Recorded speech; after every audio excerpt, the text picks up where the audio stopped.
Welcome to 5 Good Minutes. You're listening to today's inspirational message on the book of Daniel With Dan Irvin.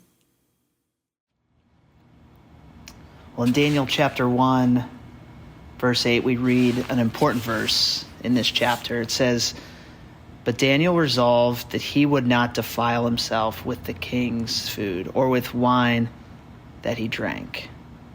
Now, this is important for a number of reasons. We touched on this earlier in the week.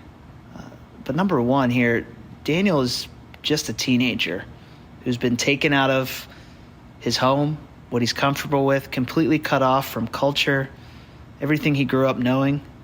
He has no more temple, no more priests, no more sacrifices. Everything that is once familiar to him, his way of life, is gone.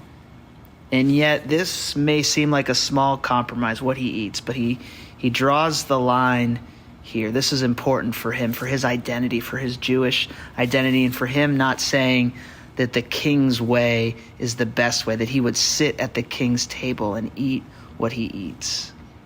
And look at how he draws the line here. He doesn't form a big protest. He doesn't get angry. He doesn't shame the ones that are asking him to do this, but he asks for permission. He suggests a test in a respectful way, so it seems. Daniel combines his conviction with kindness, firm in his resolve, but gracious in the way that he lived.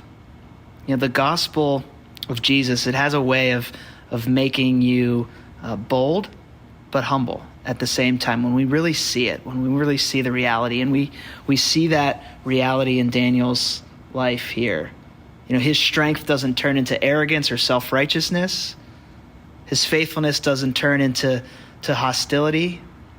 He knows who he is, but he doesn't need to get loud about it in a way.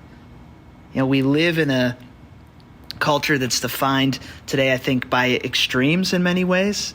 Either we go all in, we cave in, we assimilate, we just go along with what's going on, or we react with outrage and defensiveness, and we lose our convictions in one sense, or we lose our compassion in another sense. But Daniel gives us another way. Gracious resistance, civil but not soft, principled but not combative. Well, how can he live like this? How can he have this kind of reaction?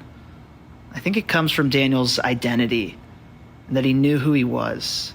More importantly, he knew who he belonged to. He belonged to God, the one true God, a God that gave him the courage to both stand firm in the security, to do it in a gentle way.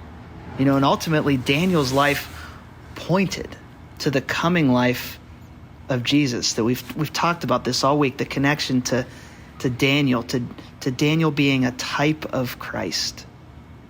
Think about it for a second. Jesus lived under a similar pressure, constantly challenged, attacked, misrepresented, yet he rarely responded with fury or fear. He was full of truth and grace. He could confront sin. He could eat with sinners. He could call out hypocrisy and wash the feet of ones that would later betray him. But most of all, Jesus didn't just resist the cultural pressure, but he took it upon himself. He absorbed it. On the cross, he took on the hostility of the world, and he answered it with the forgiveness of sins. Do you understand the significance of this for our lives? It's, the reason that Daniel can respond with grace under pressure is because he is the one that foreshadowed a greater deliverer under pressure in Jesus, who would not only show us how to live, a way to live, but he would actually die in our place so that when we fail to be gracious under pressure, when we're angry, when we're fearful, when we're self-righteous, we're not condemned, we're forgiven, we're loved, we're secure. This changes everything, changes our identity, because when we can be rooted, we can be grounded in Jesus, knowing that we're a sinner in need of God's grace. We don't have to prove ourselves. We don't have to try to control the outcome. We don't have to even win every argument. We can speak truth without anxiety and show kindness without compromise. The world doesn't need, someone who moves in and just shouts louder than the next person about an issue. The world needs people that are connected to Jesus in a deep way, rooted in the truth of the gospel, so that, without being harsh, to be able to say yes without doing it in a way that turns people away. This is what we see in the life of Daniel, and ultimately this is what we see Jesus doing for us in a more significant, more meaningful way. Thanks for joining us here today. There's a lot of great content to explore on Orchard Hill Plus and on the Orchard Hill main feed from the weekend. Have a great day.